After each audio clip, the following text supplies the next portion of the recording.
जय हिंद। आज के इस वीडियो में हम लोग देखेंगे क्लास 10th के मैथ्स के एक ऐसे प्रश्न जो हमेशा एग्जाम में पूछा जाता है, यानी कि रिपीट होता रहता है।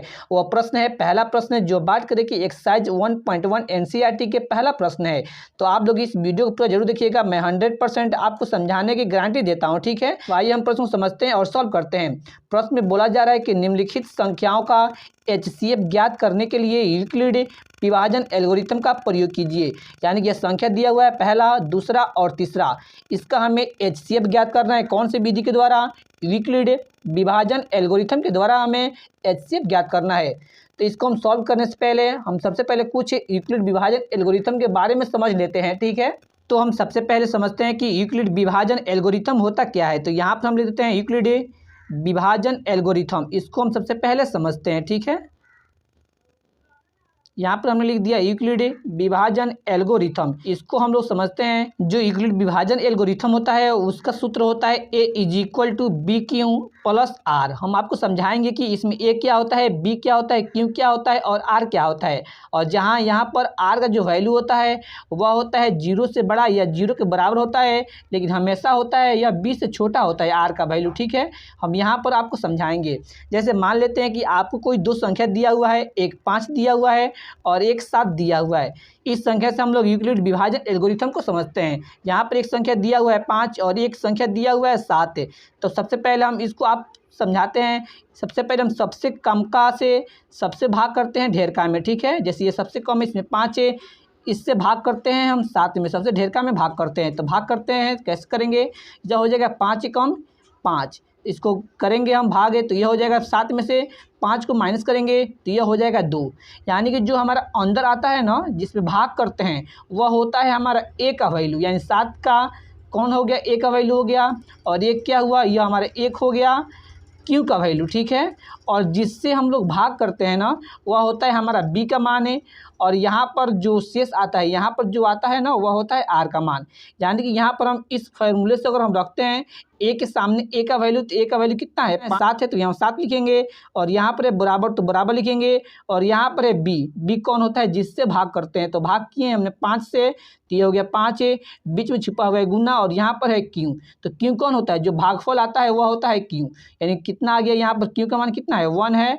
और प्लस में है प्लस है, और यहाँ पर है आर, आर यानी कि यह हो गया 2। ठीक है, इसी तरह हम यूक्लिड विभाजन एल्गोरिथम का प्रयोग करके किसी भी संख्या का एचसीएफ निकालते हैं। ठीक है, तो आइए हम इसको सॉल्व करते हैं और आपको हम बताते हैं कि इसको उपयोग करके हम एचसीएफ कैसे ज्ञात करेंगे। आइए हम अपने प्रश्न की तरफ चलते हैं। इसमें हमारा पहला जो प्रश्न दिया हुआ है 135 दिया हुआ है और 225 दिया हुआ है। तो इसको हम सबसे पहले लिख देते हैं। पहला प्रश्न को हम लोग सॉल्व करते हैं, ए नंबर प्रश्न को। यहाँ पर दिया हुआ है 135 और उसके बाद क्या दिया हुआ है? और में दिया हुआ है 225। इन दोनों का हमें निकालना है एचसीएफ। ठीक है, इन दोनों को हम सबसे पहले यहाँ पर लिख लेते हैं। तो यहाँ पर उसके बाद हम लिख देंगे क्या? यूक्लिड लिख देते हैं। जो इस विधि से हमें बना रहे हैं उस विधि को नाम लिख देंगे। यहाँ पर हम लिख देंगे यूक्लिड विभाजन एल्गोरिथम। यहाँ पर हम लिख देंगे क्योंकि हम लोग इस विधि का उपयोग कर रहे हैं, इसलिए हम इस विधि का नाम यहाँ पर लिख देंगे। ठीक है, अगर आप दूसरे विधि से बना रहे हैं तो दूसरे विधि का नाम लिखिएगा। और यहाँ पर हम लोग बना रहे हैं यूक्लिड विभाजन से, इसलिए हम लोग यहाँ पर यूक्लिड विभाजन एल्गोरिथम लिखेंगे, यूक्लिड विभाजन एल्गोरिथम से। ठीक है, और यहाँ पर हम उसके बाद सूत्र लिख देंगे। हमारा जो यूक्लिड विभाजन एल्गोरिथम का सूत्र होता है ए बराबर बी क्यू प्लस आर, हम यहाँ पर इसको लिख देंगे। ठीक है, और यहाँ पर हमें निकालना है 135 और 225 का एचसीएफ निकालना है। तो फिर हम कैसे करेंगे? जैसे हमने आपको समझाया था उसी तरह हम इसमें भाग करेंगे। ठीक है, और यहाँ पर है 135 और 225, इन दोनों को हम भाग करते हैं पहले, तो उसको देखते हैं। तो इस भाग को हम दूसरी कॉपी पर समझाते हैं आपको। यहाँ पर है 135 यानी सबसे कम का से हम क्या करेंगे? सबसे ढेर का हम भाग करेंगे। ढेर का कितना है? 225 है, तो 225 में भाग करेंगे। तो इसको भाग करने की उम्मीद करता हूँ आपको भाग करने को आता ही होगा। ठीक है, यहाँ पर 135 और 225, यह कितने बार में जाएगा? यह जाएगा एक बार में। अगर 2 बार में लेंगे तो यह हो जाएगा 270। तो 270 ज़्यादा हो जाएगा, इसलिए 2 बार में नहीं लेंगे। एक बार में लेंगे तो यह हो जाएगा 135, तो 135 लिख देंगे। और यहाँ पर इसके बाद हम माइनस करते हैं, तो 0 माइनस करेंगे, 5 में से 5 करेंगे माइनस से, और यह हो जाएगा 12, 12 में से 3 जाएगा तो यह हो जाएगा 9। यहाँ पर हो जाएगा कैंसिल। यहाँ पर जिसमें हम लोग भाग करते हैं यानी 225 में हम लोग भाग किए हैं, जो बीच में आता है वो होता है ए का मान है। और जिससे हम लोग भाग करते हैं इससे भाग किए हैं, इसकी यह वैल्यू होता है बी का मान है। और जो हमारा भागफल आता है वह होता है क्यू का मान है। और जो हमारा शेषफल आता है वह होता है आर का मान। इस फॉर्मूले पर हम इसको सेट करते हैं। तो यहाँ पर हम देख रहे हैं कि यहाँ पर हम क्या देख रहे हैं कि सबसे पहले हमको लिखना है ए का मान। ए का मान कितना है, इसमें 225 है, तो यहाँ पर हम 225 लिख देते हैं, ठीक है। और यहाँ पर है बराबर, तो बराबर लिखते हैं। और बी और क्यू का मान लिखना है। बी का मान कितना है, इसमें 135 है, 135 लिख देते हैं। इस काम को आपको रफ में करना है, ठीक है। हम यहाँ पर समझा रहे हैं, लेकिन आपको इस काम को आपको रफ करना होगा, ठीक है। उसके बाद बीच में छिपा हुआ है गुना, और यहाँ पर दिया हुआ है क्यू। क्यू का वैल्यू कितना है, यहाँ पर 1 है, तो 1 लिख देंगे। उसके बाद है प्लस, तो प्लस है। और यहाँ पर आर, आर का मान कितना हो गया, यह हो गया हमारा 90, तो यहाँ पर हम 90 लिख देंगे। यह हमारा पहला स्टेप हो गया। अब इसके बाद हम फिर से क्या करेंगे, यहाँ पर जो हमारा शेषफल आया है, वहीं शेषफल पर एक और भाग का चिन्ह दे देंगे। यह हो गया भाग का चिन्ह। लेकिन अब इस जो शेषफल आया हुआ है 90, अब इससे हम किस में भाग देंगे, जो जिससे हम पहले भाग दिए थे। पहले भाग किससे दिए थे, 135 से भाग दिए थे, उसमें हम भाग देंगे। यहाँ पर 135 लिख देंगे। जिससे भाग हम लोग दिए थे उसको यहाँ पर लिख देंगे। फिर इसको हम भाग करेंगे, तो भाग कैसे करेंगे, यहाँ पर 90 एकम हो जाएगा, 90 एकम 90। या एक बार में जाएगा, दो बार नहीं लेंगे, क्योंकि 180 हो जाएगा, दो बार में लेंगे तो ये 180 ज़्यादा हो जाएगा इससे, ठीक है।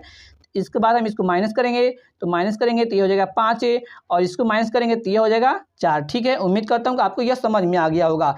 फिर यहाँ पर हम देख रहे हैं कि यह एक भाग का हमारा चाहे साइन उसी तरह बन गया है, जिस तरह से पहले बना हुआ था वैसे ही यह भी बन गया है। यहाँ पर हो गया, फिर 135 आ गया अंदर, तो फिर यह किसका मान हो गया, जो अंदर आता है वो होता है ए का मान है। और जिससे भाग करते हैं, यानी हमने भाग किया है इस बार 90 से, यानी जो शेषफल पहले आया हुआ था उससे हम लोग भाग किए थे, यानी यह हो जाएगा हमारा अब बी का मान है। और जो यहाँ पर भागफल आता है वो होता है क्यू का मान है, और जो यहाँ पर शेषफल आता है वो होता है आर का मान। यानी कि अब हो गया ए हो गया 135 से, और बी कितना हो गया 90 हो गया, क्यू हो गया 1 है, और यहाँ पर 45 कितना हो गया, आर का मान हो गया। इसको हम इस मान में रखते हैं, ठीक है। यहाँ पर हम रखते हैं पहले, अब हमारा ए का वैल्यू हो गया 135, तो हम 135 पहले लिख देते हैं, 135 ए के नीचे, और यहाँ पर है बराबर, तो बराबर।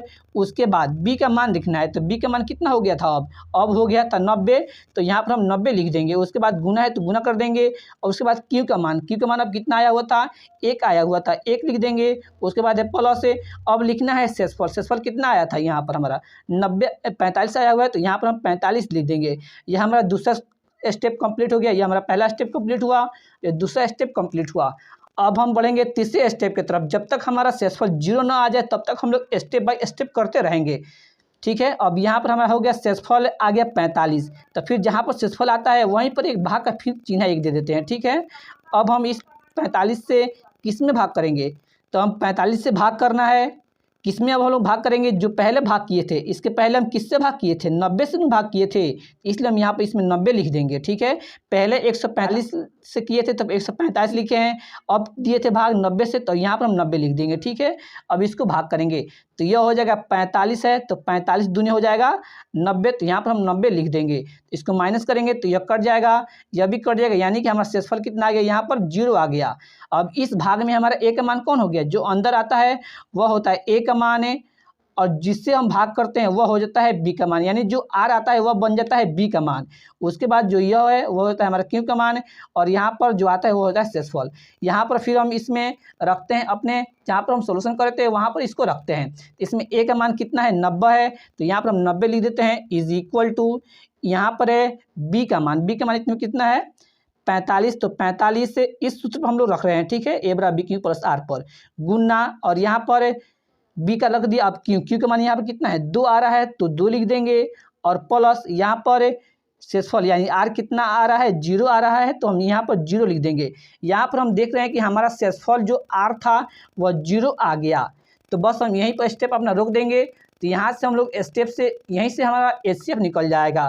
तो HCF का मान कितना हो जाएगा, यहाँ पर लिख देंगे HCF है, जिसका जिसका निकाल रहे हैं उसका अंक लिख देंगे। यहाँ पर हम लोग निकाल रहे थे 135 का, और निकाल रहे थे किसका 225 का, तो उसी को हम इसके अंदर रख देंगे 225। 135 और 225 का HCF हो जाएगा कितना, यहाँ पर शेषफल आया हुआ था 0, अब 0 के जस्ट ऊपर वाला हमारा हो जाता है HCF। इसके ऊपर कितना है 45 है, तो ये हो जाएगा हमारा HCF 45 से आंसर। तो उम्मीद करता हूँ कि आपको यह वीडियो तो समझ में आ गया होगा, ठीक है। इसी तरह से हमें इस दूसरे प्रश्न को भी सॉल्व कर सकते हैं और तीसरे प्रश्न को भी सॉल्व कर सकते हैं। तो आप लोग इन दोनों प्रश्नों को सॉल्व करके कमेंट में जरूर आंसर बताइएगा।